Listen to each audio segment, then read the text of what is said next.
Have you noticed that when the world is upside down, those who are right side up are viewed as the odd person out? There's always been pressure for those who follow Christ to conform to the popular message of the times. Today's vogue messages often contradict the teachings of Jesus. As an apprentice of Christ, this frequently places me as being out of step with the world's view. The temptation to conform to this world is real.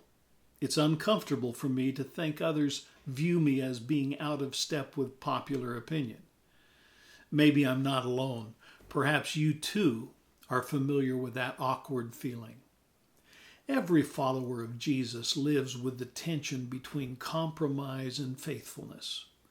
If we remain faithful to obey and proclaim the teachings of Christ, it's not if we will be classified as intolerant, narrow-minded, inflexible, or dogmatic or discriminatory, but it's a question of how soon will we be characterized as that odd person out.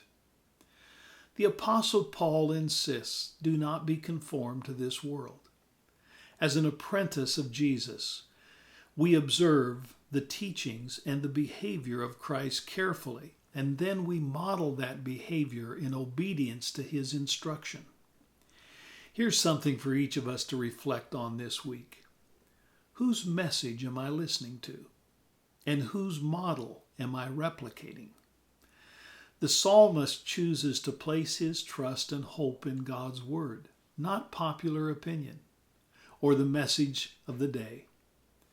In times of uncertainty, hostility, and divisive messages, like the psalmist, I'm choosing to meditate on God's commands and to fix my eyes on God's ways, because my hope is in God's word, not a worldview.